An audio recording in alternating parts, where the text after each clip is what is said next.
Anything Ghost, number 328.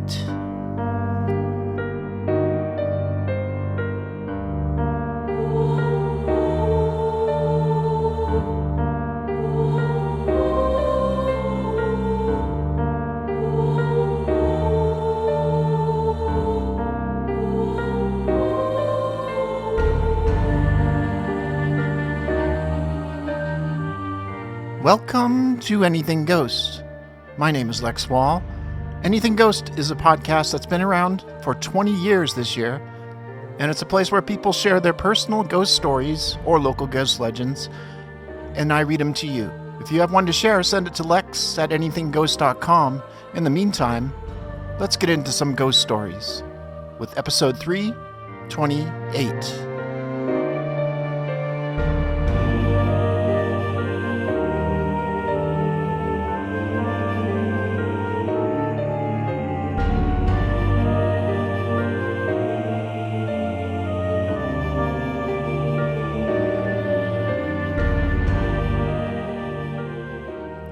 And this first story comes to us from Brandi in Oxnard, California.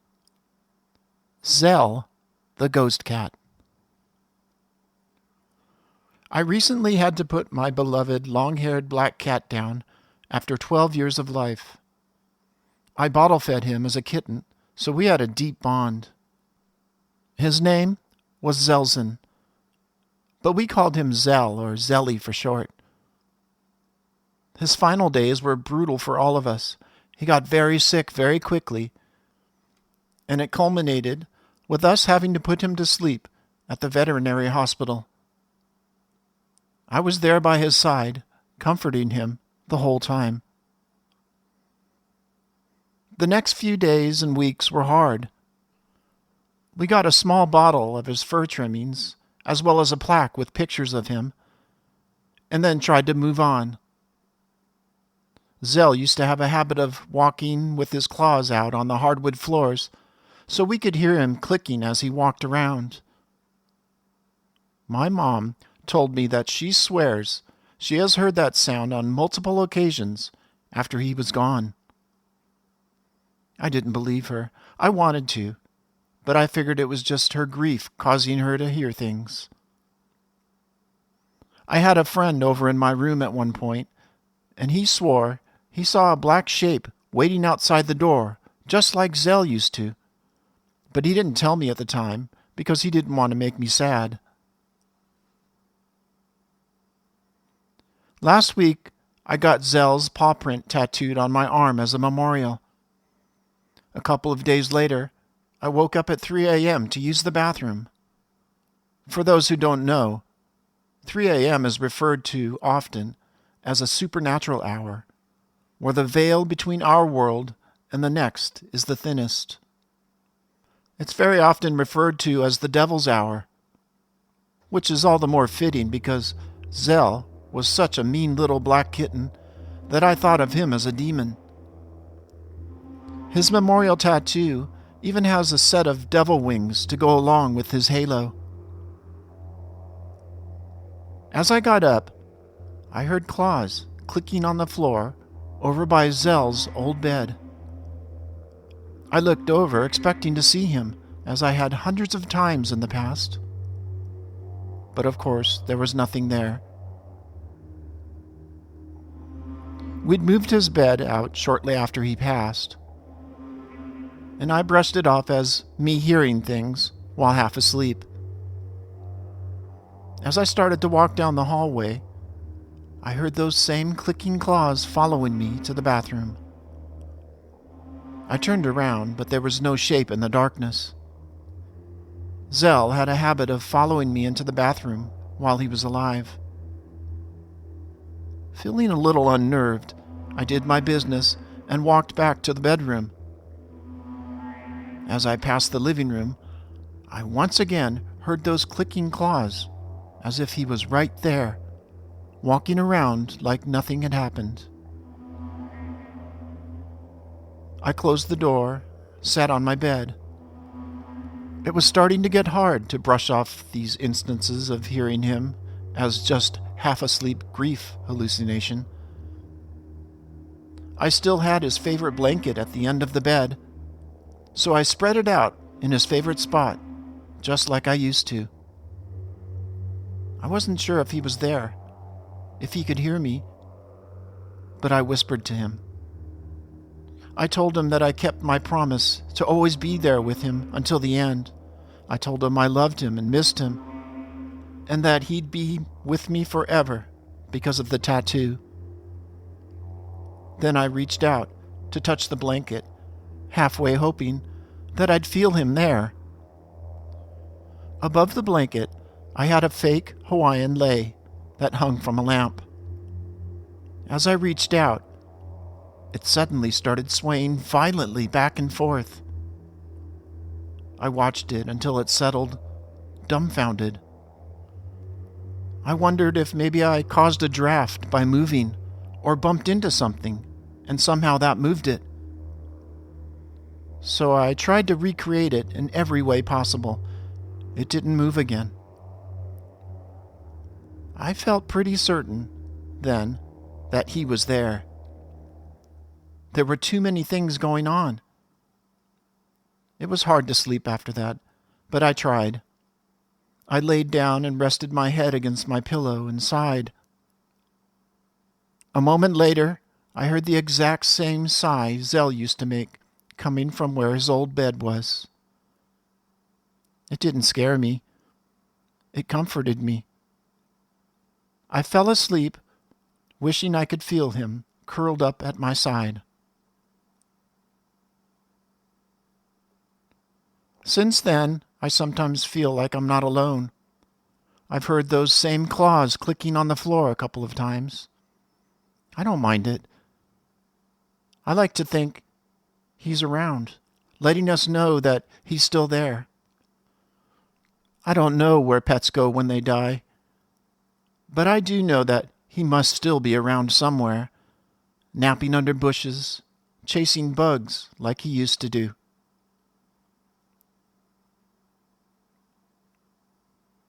Thanks for the podcast, Lex.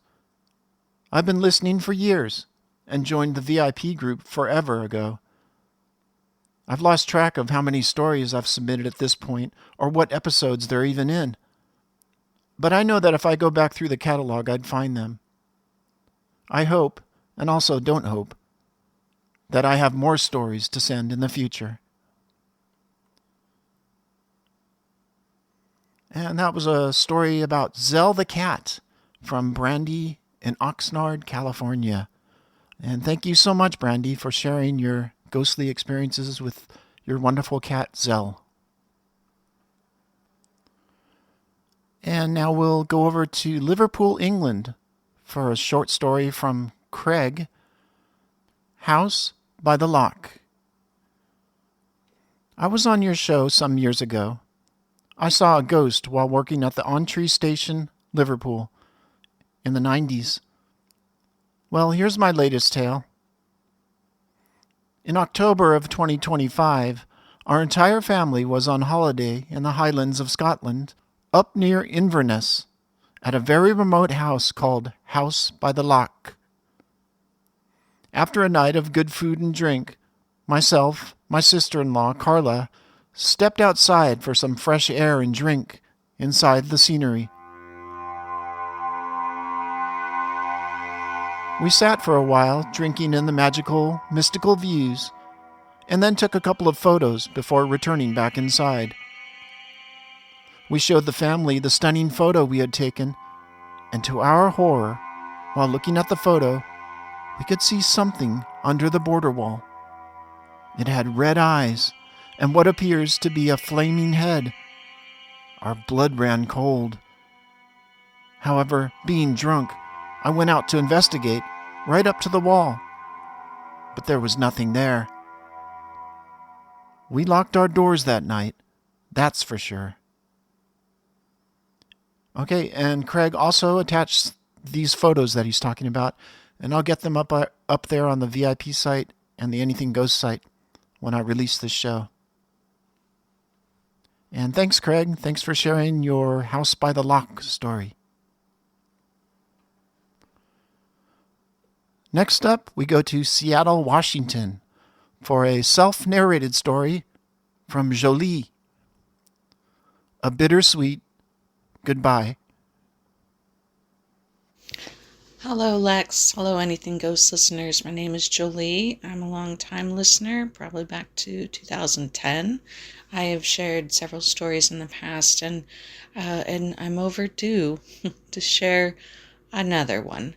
And I hope everyone finds this to be as heartwarming while chilling as I do. It's a little bit of a love story, sad and tragic and heartfelt. Excuse me, frog in my throat. So I will get into it here.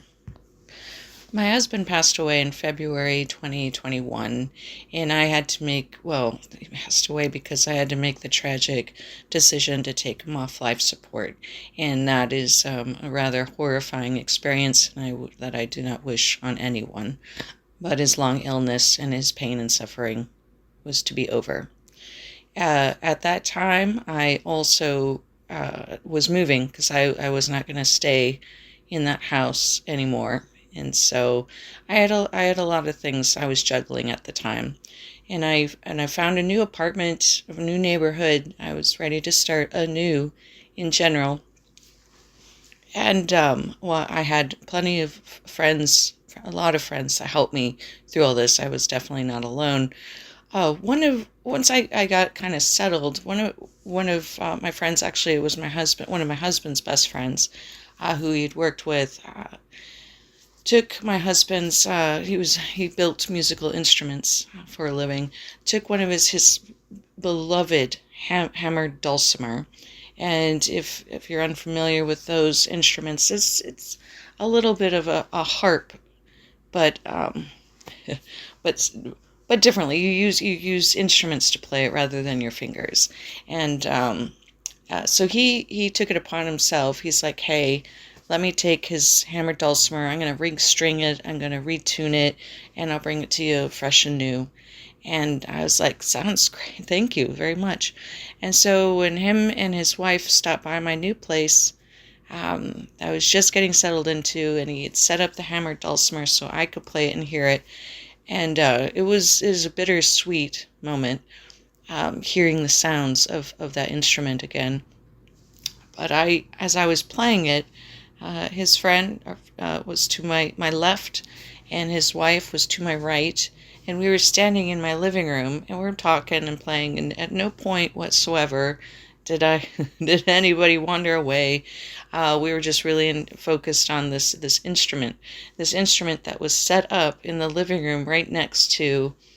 I didn't have the right furniture, so I turned an $8 sequence covered box that I bought from Ross into the coffee table, and we were standing next to it.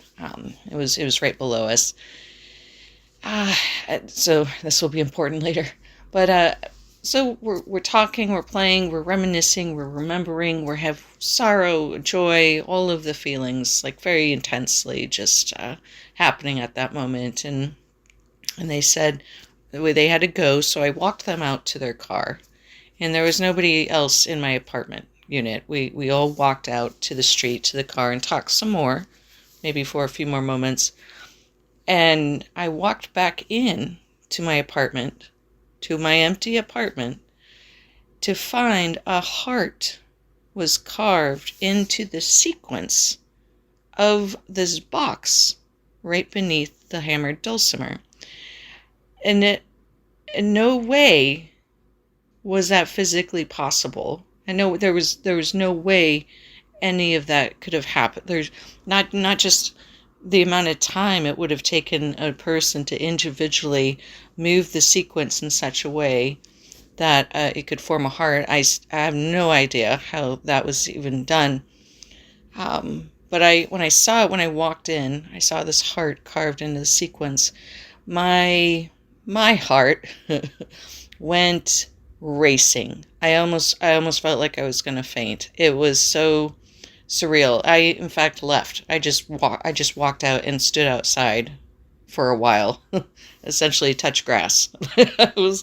I'm like, this isn't possible. This isn't possible. And when I walked back in, I sat down in front of this box with a sequence heart, and I looked at it and I realized that was his goodbye.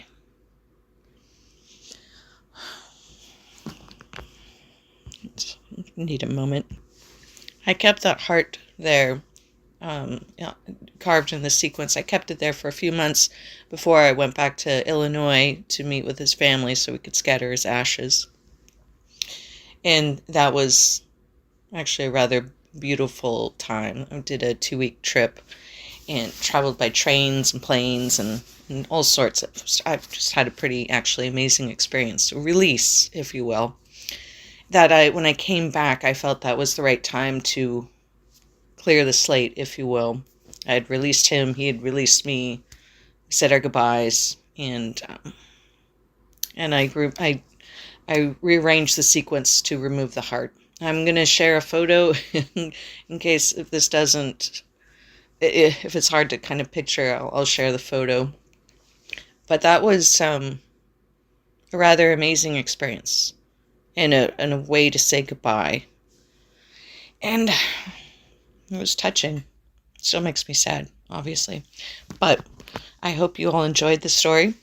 Take care of yourselves. And happy 20 years to you, Lex. Proud of you. And I'm so grateful for all the listeners who have contributed their stories. All right. Thank you. Bye.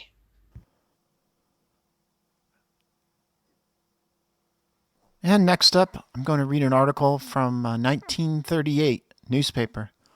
And it's about a Dr. Hereward, that's Hereward, Carrington.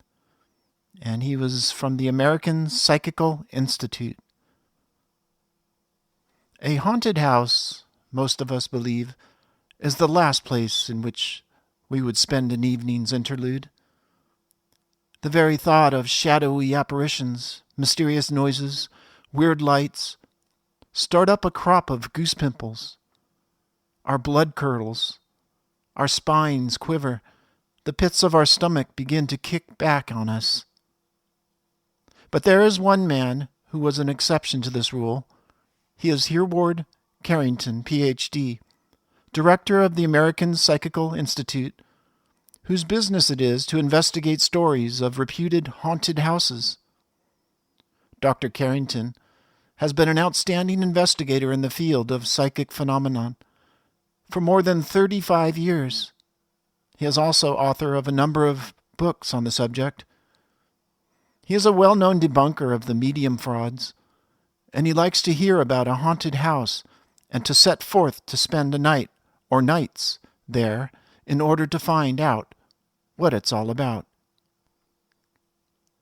He spent one strange night recently in a haunted house near New York City. But this is getting ahead of our story.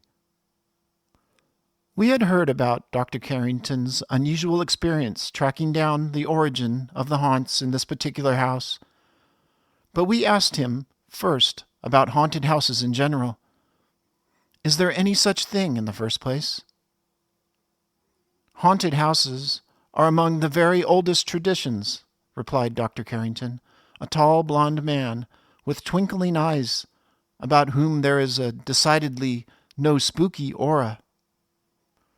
Once a ghost gets attached to a place after the fashion of a cat, he is supposed to return and prowl around the premises. This constitutes the haunting of the house. There are supposed to be two kinds. One is purely mental, and the other consists of a physical apparition. In ancient Rome, and ever since, there have been quite a number of well-instanced cases of haunted houses. One of the best reported of these concerned the house of John Wesley. In his diary for 2 or 3 months, you find an account of haunting. It was called the Epworth phenomena. Another of the famous medieval cases was the drummer of Tedworth, because everyone who entered this haunted place distinctly heard a drum being beaten. These cases occurred several hundred years ago. Then there was also the haunted Hampton Court in England, a famous haunted house. One of the wives of Henry VIII was supposed to have been seen there. There are many other modern cases of haunted houses which have been investigated at length. There was a famous case in the latter part of the last century in Scotland known as the Bee House. Quite a group of physical researchers lived in the house for a number of weeks. They kept a diary and recorded all sorts of extraordinary visual apparitions, footsteps, noises of all kinds. They had 2 dogs with them, and the dogs behaved curiously in the fashion that animals do behave when there is something unearthly in a setting. There are many more haunted house stories in Europe than there are in America, according to Dr. Carrington. This is understandable, he said. When you realize how old most European houses are, how many families have lived in them over the long periods of time. But every so often, some city or some community in the United States gets all agog over some haunted house. I've investigated many of these cases. Dr. Carrington was urged to tell about the recent investigation he made of a haunted house, a large and beautiful home, about 50 miles from New York City. We heard about this house from a friend of mine, began Dr. Carrington, a business associate. A group of us were driven out there one night, about 10 o'clock. There was a party of 7, a dog, a black spaniel, that had lived in the house before.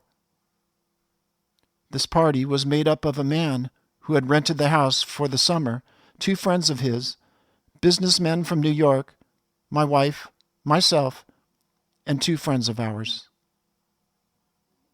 All we knew about the place was that the man who rented it and who had accompanied us on this occasion had taken it furnished for the summer. But after a month of residence in it, he had decided not to remain.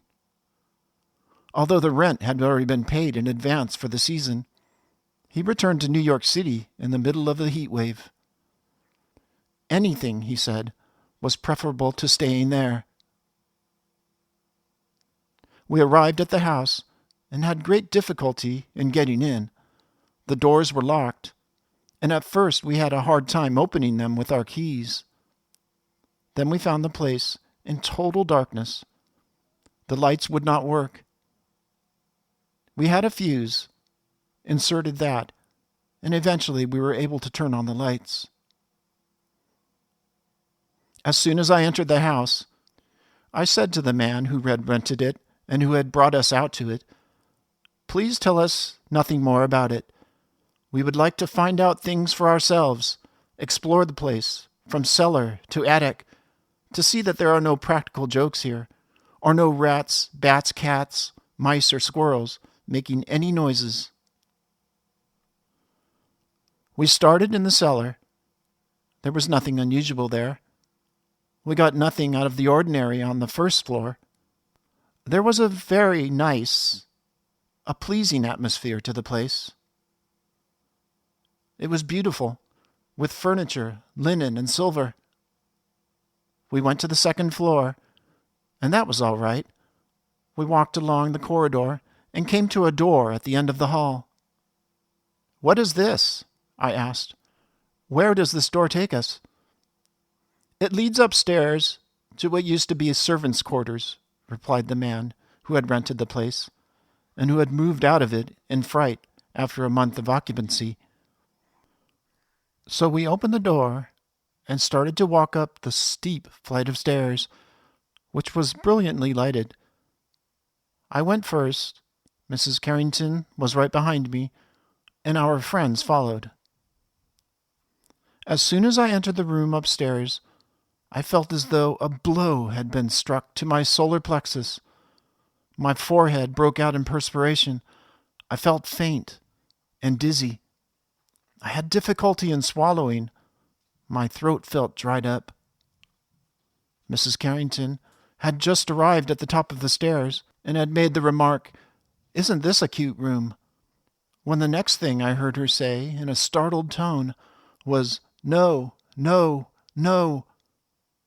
I looked around and saw her running down the stairs like a frightened rabbit. She said afterward that someone, unseen, had caught her firmly by the arm and turned her around and pushed her down the stairs.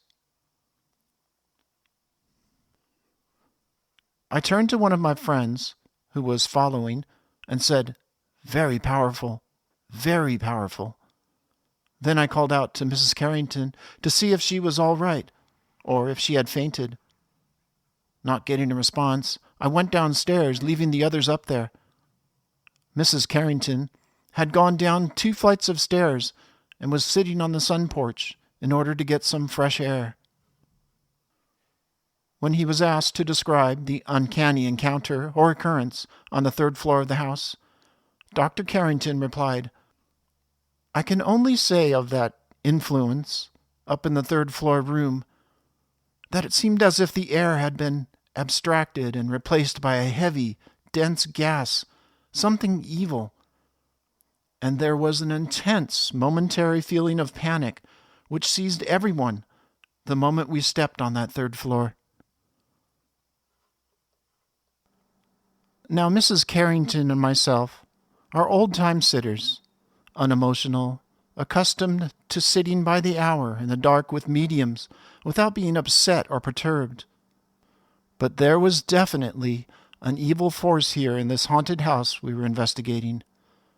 It had, curiously enough, not only mental and emotional effects on us, but it had physiological effects on us, our nervous systems, and our bodies. 2 or 3 minutes after I left the 3rd floor, all the others came down, and we met on the ground floor.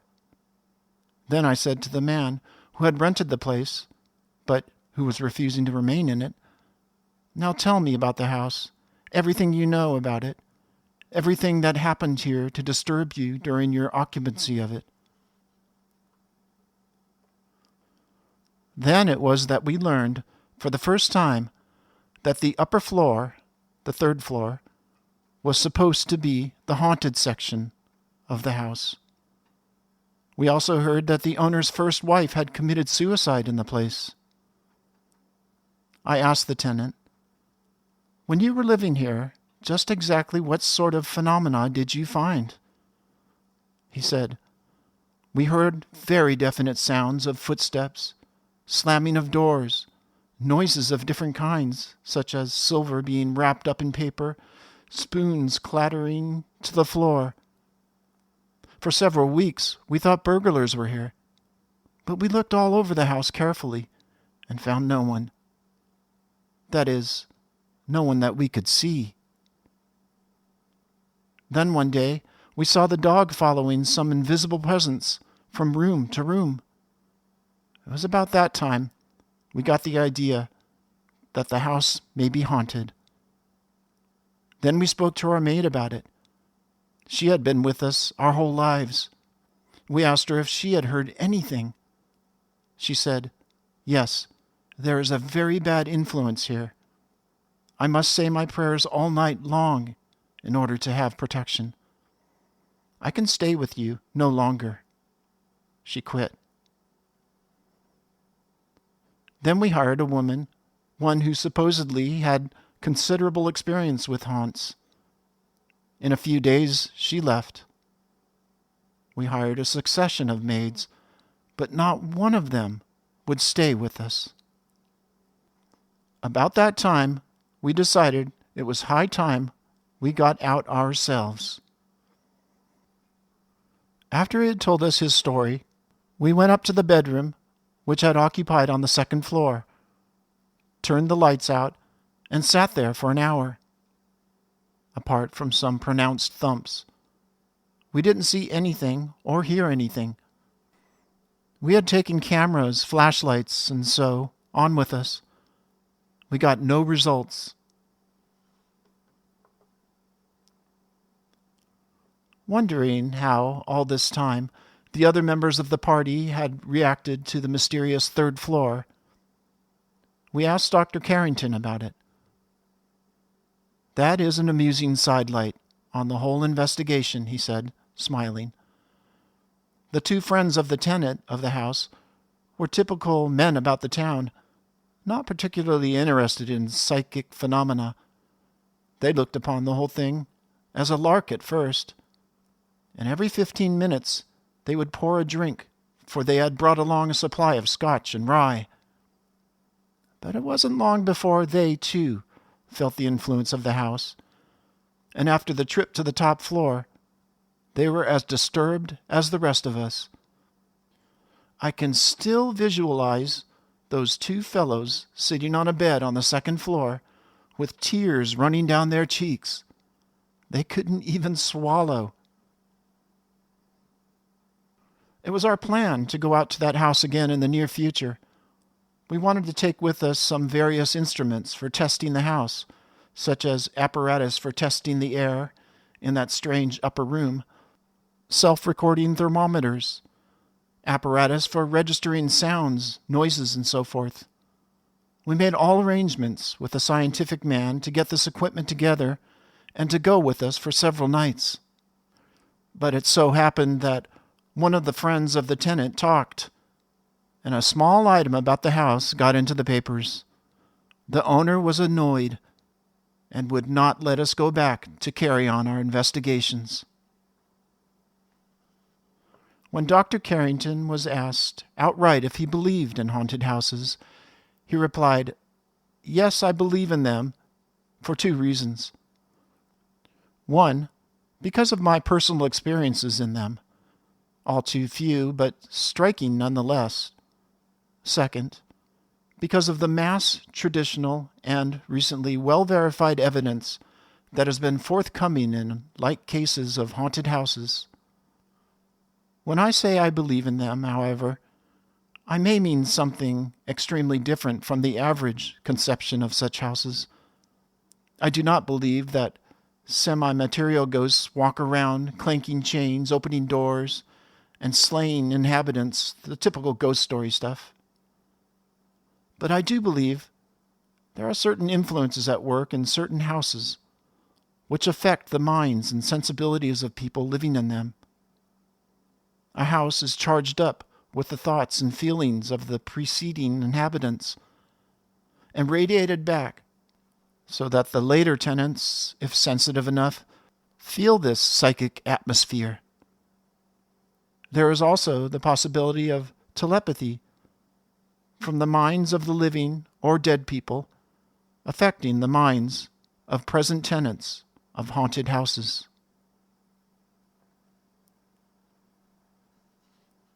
And again, that was an article from 1938.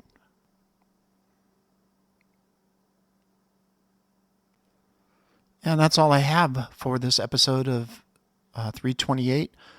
But I'm going to take you back in time. I still get a lot of requests for this story, so I might as well get it out of the way. I don't remember the last time I shared it, but it's Laura from San Francisco, and it's about a haunted apartment she lived in / Doppelganger.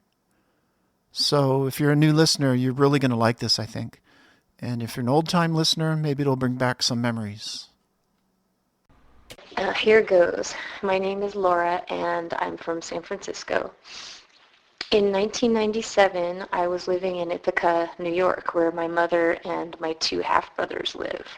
I had been living with a good friend in a two-bedroom apartment, but our schedules didn't really overlap. In mid-September, I decided to find a new place to live.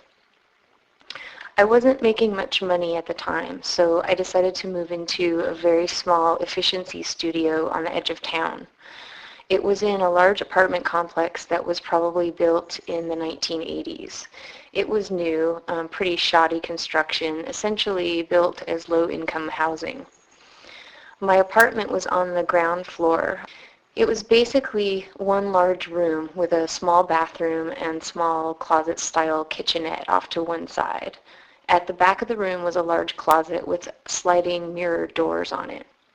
It wasn't great, but the price was right. I moved in on October 1st, 1997.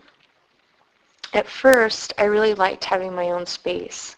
I had been living with my roommates for so long that I really enjoyed coming home to the solitude and the fact that there was no mess or dirty dishes because I'm sort of a neat freak. The only downsides to the apartment, which I noticed right away, were that when I came home after work every day and walked in the door, when the room had been shut up all day, there was a faintly sick, sweet odor. It was like rotting leaves or garbage. Since I'm a very clean person, this frustrated me. I knew there was no garbage and that all the surfaces were clean. I would open the windows and I burned scented candles, which dispelled the smell temporarily, but whenever I came home after being away for a few hours, it was back again. The other thing about the apartment that became more and more of a problem as October gave way to November was that it was very, very cold. I chalked this up to the fact that it was a cheaply built building. It had poor or no insulation, and the carpet was just this thin indoor-outdoor type. The thing was, even in November, when the temperatures were beginning to fall, it was often warmer outside than it was in my apartment. I decided that this was because a bad designer had placed the electric heating unit along the wall under the only window in the apartment, which meant that all the heat was being sucked right out of the insulated window. This is where the story gets difficult to tell and why I've had to work up the courage to tell it. As maybe many of your listeners know, paranormal events seem to happen at times when you're particularly sensitive to them. Between November and December, I began to feel more and more depressed and became more reclusive. This is not like me. I'm pretty outgoing. Though I do enjoy my solitude and my time alone, I like to read and write a lot.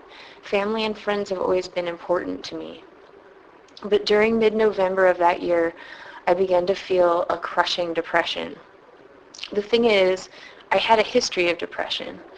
When I was 15, I had tried to take my own life, and I had been in therapy for many years after that. When my mood and thoughts began to turn darker and more filled with despair, I really thought I was just experiencing another round of a cycle of depression. I knew that eventually it would pass, so I just tried to buckle down and endure this round of it. Around the end of November, beginning of December, a couple of things happened that did not seem strange at the time, but later made a lot of sense. First of all, I had been getting a lot of junk mail, but somehow the companies that were sending me the mail had got my name wrong. The first name and middle initial were correct, and the first part of the last name was right, but the last name was slightly different than mine. I thought that somehow I must have ended up on one of those mass marketing lists somewhere, and they had just typed my name in wrong. The mailboxes for the whole apartment building were on this island in the middle of the parking lot out front. Whenever I walked out there to get my mail, I would wave to this perpetual group of teenagers that hung out in front of the building, gossiping and smoking. I remember thinking what jerks they were because whenever I came out there, they got quiet and seemed to be waiting for me to leave. When I left, I'd hear them start whispering to each other. But teenagers are teenagers. I just shrugged it off. But it definitely added to this atmosphere of depression and isolation that was weighing more and more heavily on me. A similar thing with the junk mail was happening with telemarketers calling on my phone. This was before the federal no-call list, and at least twice a week I was getting calls for someone with my same first name but a slightly different last name. The first 2 weeks of December, things got worse. My mother and I had had a falling out and she wasn't speaking to me. I think it was over some advice I had given my oldest half-brother and that she had taken issue with. I spent all my free time alone in my apartment, lying in bed and reading. I didn't have a TV. It was so cold that I used an electric blanket for heat, which worked better and cost a lot less than the electric heat in my apartment.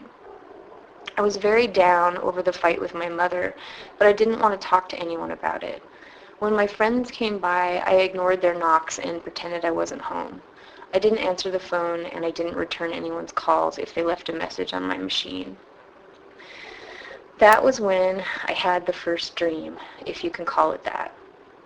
Even now, comparing it to all the dreams I've had in my life, it's definitely different. I was awake, but I was in that state between awake and asleep where you're still aware of your surroundings but aren't completely alert.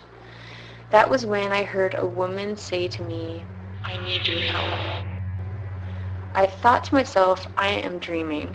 So I thought back at her, "Why do you need my help?" She answered, "I'm stuck here and I can't get out." I remember feeling very, very cold and the most intense kind of black unhappiness I had ever felt in my life. It was the bleakest sensation of being utterly alone and utterly devastated. I thought in my head to her again, "But how can I help you?" She answered, "I need you to carry me. I need to attach myself to you so that you can carry me out of this place. I can't do it on my own." Even in the half-dreaming state I was in, what she said scared the heck out of me. I knew in some part of myself that it would be very bad to say yes to her. But another part of me believed that all of this was just my own imagination and part of my own depression, that I was slipping so far down this time that maybe another part of myself was appealing to me for help, that maybe I was just carrying on a conversation with my own psyche. That was when I decided that I would say yes, because I wanted to help myself. I thought back to the voice, "All right, you can do it. I will help you." I slept through that night. When I woke up the next morning, it was snowing. I felt a strange sense of not being really connected to myself, like I was watching myself get up and make coffee, wash my face, etc. I think it was a Sunday. I remember I didn't have to go to work that day. And this is when the story gets really strange and frightens me even now. For some reason, after I drank my morning coffee, I went into my closet and got out a pile of clean white sheets. I had about 5 or 6 of them. Standing on a chair, I tacked them to the ceiling with push pins so that they hung down around my room, sort of like artificial walls made out of white sheets. I put them up at right angles to each other so that they formed a kind of tunnel that went from my bed to the front door. Even now, I have no idea what possessed me to do this. It is so completely weird that it's embarrassing to admit even now. After I had tacked up the sheets, I crawled into my bed with a box of cookies. I knew then that I was going to kill myself. The idea just came to me all of a sudden as if it were the obvious solution or just a very simple thing that I needed to do. Just then, my phone rang and the answering machine picked up. It was my mother. She said, "Honey, please call me. I'm sorry. I'm worried about you." I sat and looked at the phone for a long time, and then I picked it up, and then I put it back down. I got up and got the phone book, and I looked up a suicide prevention hotline, and I called. I talked to the woman on the other end for about an hour. I didn't tell her about any of the weird things that had happened. I really thought that I was losing it, that I had gone crazy. I just wanted to hear the sound of a voice that was not judging me, somebody who didn't know me. After she talked to me for about an hour, she gave me the number of a local sliding scale counseling center and made me give her my word that I would call them as soon as I hung up with her. I did. I made an appointment to see someone the next day. The rest of that day was really difficult for me. I tried to distract myself by cleaning the apartment. While doing so, I discovered something that really scared me. All along the edges of the windows and on parts of the mirrored closet door, I discovered a kind of black mold that had begun to grow. I thought at first it was just discolorations on the mirror or in the wood that framed the windows, but when I looked closer, I realized they had the circular, spattered pattern of mold. I had a degree in biology, so I knew that it was mold, but I had never seen this kind before. I went to the counseling session the next day, and the woman I spoke to told me that she wanted to work with me twice a week for as long as we needed. I began to talk to her about a lot of secrets and deep troubles that I had been carrying around with me for years. I was put on antidepressant medication. Within a few weeks, I was starting to feel better. The atmosphere in my apartment was still bad. I still noticed the smell, but I took down the weird sheets and started spending more time with my friends. My mom and I patched things up. I began to believe that all of the strange events, my strange behavior, and my experience with the woman's voice who asked me to help her had been symptoms of my depression. I was slowly rising back out of the paralysis I had felt.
In January, I was on my way across the parking lot toward my apartment one afternoon when the property manager, who was standing on her balcony on the second floor, called out to me and waved me over. We introduced ourselves to each other, and when I told her my name, she looked startled. She asked me a few questions about whether or not I was happy with the apartment or not. I told her it was okay, but it was cold and a little bit lonely. She said, "Can I ask you a more personal question?" I felt a little strange, but I thought, why not? "Yes," I said. She said, "Do you notice anything strange about your apartment, like a funny smell or anything like that?" I have to say that at that moment I felt that strange feeling when the hair on the back of your neck stands up. I knew that she was about to tell me something that I both wanted and did not want to know. I told her yes, that I did sometimes notice a funny smell, but that I kept things very clean and burned candles and that it wasn't too bad, just when I first got home was when I really noticed it. "That's good," she said. "You just let me know if you need anything." Then she asked me my name again. I told her, and she said something like, "That's what I thought you said, but I thought I didn't hear you right." I knew there was something the woman wasn't telling me. For the next month, in the back of my mind, I kept thinking about that interaction. I decided that if I ran into her again, I would ask her for more details. On Valentine's Day that year, my dad and stepmother, who live in California, sent me a flower bouquet. They knew I didn't have a boyfriend, and they were just being sweet because they knew I had been down. Since it came in the middle of the day when I was at work, it was delivered to my upstairs neighbors, whom I had never met. Shortly after I came home, there was a knock on my front door. When I answered it, there was a man in his 40s standing there, holding the bouquet of flowers in a vase. "Are you Laura?" he asked. "Yes," I said. He gave me the strangest look and then said, "These came for you today." I took the flowers, but when I went to thank him, he turned away and almost bolted up the stairs. He looked like he'd seen a ghost. It was either the next day or a couple of days later that I was leaving my apartment when a little girl who lived in the apartment complex was riding by my door on her big wheel. Since my door was open, she stopped and looked inside. She was about 5 or 6 years old. "Hi," I said, "you can come in if you want." She seemed very curious about the inside of my apartment, but she shook her head and started backing away from the door, pushing with her feet to move her big wheel backward. I went outside and was locking my door behind me, and she was still sitting there on her big wheel. She said, "Did you know the lady that died?"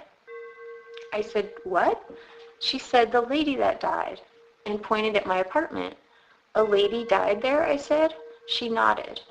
I squatted down so that I was at eye level with her. "When did this happen?" I said, but she didn't answer. She looked pretty scared. "That's okay," I said. "Bye-bye, I'll see you later." I went directly upstairs and knocked on the property manager's door.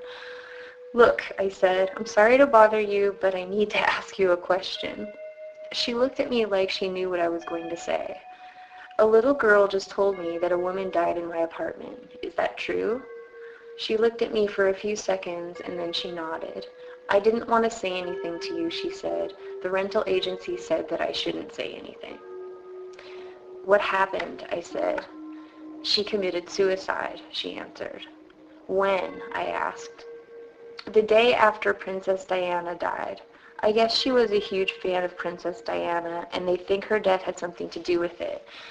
Princess Diana died on August 31st, 2007, which was exactly a month before I moved in." The woman went on to tell me that the woman who committed suicide in my apartment was a recluse. She almost never came out of her apartment except to go shopping or when she had to. So they didn't find her body at first. It was my upstairs neighbors that started to notice a bad smell about 2 weeks later, and that's when they opened it up and found her. The woman told me the following. She said it was really bad. She had been decomposing for 2 weeks, and it was the weirdest thing I've ever seen. There was this black mold growing all over everything, the walls and the mirrors. They had to throw everything of hers away because it was covered with black mold. Honestly, I was feeling right then the way you probably feel right now listening to this. There is no way this could really be true. I had to have been making this up, but I'm not. Still, some part of me then, even with everything I had been through, didn't believe her. So here's what I did. I went to the Tompkins County Library and looked up the obituaries on microfiche for September of 1997, and I found her obituary. She was a writer from California. I'm from California, and I'm a writer. She was 20 years older than me, and her first name, middle, and last initial were the same as mine. With a photocopy of the obituary in my hand, I went to the rental agent's office. I asked her if it was true, and she admitted that it was. I asked her why or how she could possibly, in good conscience, have rented an apartment to me when I had almost exactly the same name as the woman who had committed suicide in the apartment only a month before I moved in. She didn't have a good answer, but she was very apologetic and offered to let me move into a different unit right next door. I did, but 1 month later I moved out of the apartment complex entirely. I didn't feel like a single wall between the two apartments was enough to really make any difference. I still don't really understand what happened to me. The circumstances of what happened were so intimately tied up in my own mental state and life that it's impossible for me to believe that this could really have happened to anyone else. It was as if I was meant to move into that apartment. But I'm not a person who simply believes things. The facts have to support the feelings. In this case, the facts are what made what I thought was a severe bout with depression into something I have no other way to describe as also paranormal. I realize this is a very long story. I hope you can share it with your listeners. If you have any doubt as to its truthfulness, I have a copy of Laura's obituary, and I'm happy to scan it and send it to you. Thanks, Lex, and keep up with the podcast. It's great.